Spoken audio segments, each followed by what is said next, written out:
ಮದುವೆ ಟೈಮ್ನಲ್ಲಿ ಅಮ್ಮ ಮಗನನ್ನ ಹೇಗಾದ್ರೂ ಮಾಡಿ ಒಂದು ಮಾಡಬೇಕು, ಶಿವಣ್ಣ ತಾಯಿಯನ್ನ ಮನೆಗೆ ಕರ್ಕೊಂಡು ಬರಬೇಕು ಅಂತ ಪಾರು ಅಂದ್ಕೊಂಡಿದ್ದಾಳೆ. ಇದೀಗ ಅಮ್ಮ ಮಗ ಮುಖಾಮುಖಿಯಾಗಿದ್ದಾರೆ.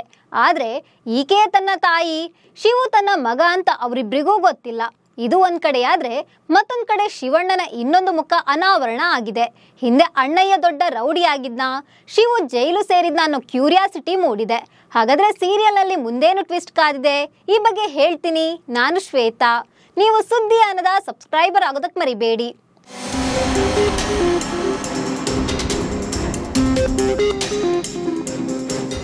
ಅಣ್ಣಯ್ಯ ಸೀರಿಯಲ್ ವೀಕ್ಷಕರ ಮನಗೆದ್ದಿದೆ. ಸೀರಿಯಲ್ ಸ್ಟೋರಿ ದಿನಕ್ಕೊಂದು ತಿರುವು ಪಡೆದುಕೊಳ್ತಿದೆ. ಶಿವುಗೆ ತಂಗಿಯರಂದ್ರೆ ಪಂಚಪ್ರಾಣ. ಅವರಿಗೋಸ್ಕರ ಶಿವಣ್ಣ ಏನ್ ಬೇಕಾದ್ರೂ ಮಾಡೋದಕ್ಕೆ ರೆಡಿ ಇದ್ದಾನೆ. ಆದ್ರೆ ತಾಯಿ ವಿಚಾರ ಬಂದ್ರೆ ಮಾತ್ರ ಉರಿದು ಬೀಳ್ತಾನೆ. ತಾಯಿ ಸುದ್ದಿ ಬಂದ್ರೆ ಅಣ್ಣಯ್ಯ ಕೋಪ ಕಂಟ್ರೋಲ್ ಆಗಲ್ಲ. ಇದೀಗ ಅಮ್ಮ ಮಗನನ್ನ ಒಂದು ಮಾಡ್ಬೇಕು, ರಾಣಿ ಮದುವೆಗೆ ಅತ್ತೆಯನ್ನ ಕರ್ಕೊಂಡ್ ಬರ್ಬೇಕು ಅಂತ ಪಾರು ಶಪಥ ಮಾಡಿದ್ದಾಳೆ. ಇದೀಗ ಶಿವು ತಾಯಿಯ ಬಗ್ಗೆ ಮಾಹಿತಿ ಕಲೆಕ್ಟ್ ಮಾಡ್ತಿದ್ದಾಳೆ.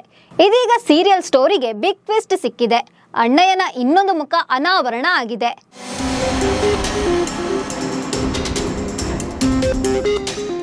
ಪಾರು ಹಾಗೂ ಶಿವು ಜೈಲಿನಲ್ಲಿರುವ ಕೈದಿಗಳಿಗೆ ಚಿಕಿತ್ಸೆ ಕೊಡಿಸಲು ಬಂದಿದ್ದಾರೆ.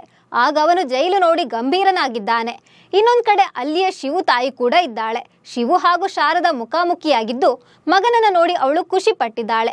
ಸೊಸೆ ಡಾಕ್ಟರ್ ಆಗಿದ್ದು ಜೈಲಿನಲ್ಲಿರೋರಿಗೆ ಸರಿಯಾಗಿ ಚಿಕಿತ್ಸೆ ಸಿಗಬೇಕು ಅಂತ ಅವಳು ಬಯಸ್ತಿದ್ದಾಳೆ. ಈ ವೇಳೆ ಶಿವಣ್ಣನಿಗೆ ಯಾರೋ ಕರೆದಂತೆ ಆಗಿದೆ. ಇದನ್ನ ಪಾರು ಬಳಿ ಹೇಳಿದ್ದಾನೆ. ಅದಕ್ಕೆ ನಿನಗೂ ಜೈಲಿಗೂ ಉತ್ತರ ದಕ್ಷಿಣ ಅಂತ ಪಾರು ಹೇಳ್ತಿದ್ದಂತೆ ಶಿವುಗೆ ಹಳೆಯ ದಿನಗಳೆಲ್ಲವೂ ನೆನಪಾಗಿದೆ. ಮಚ್ಚು ಹಿಡಿದು ರೌಡಿಸಂ ಮಾಡ್ತಿರೋದು ಅವನಿಗೆ ನೆನಪಾಗಿದೆ.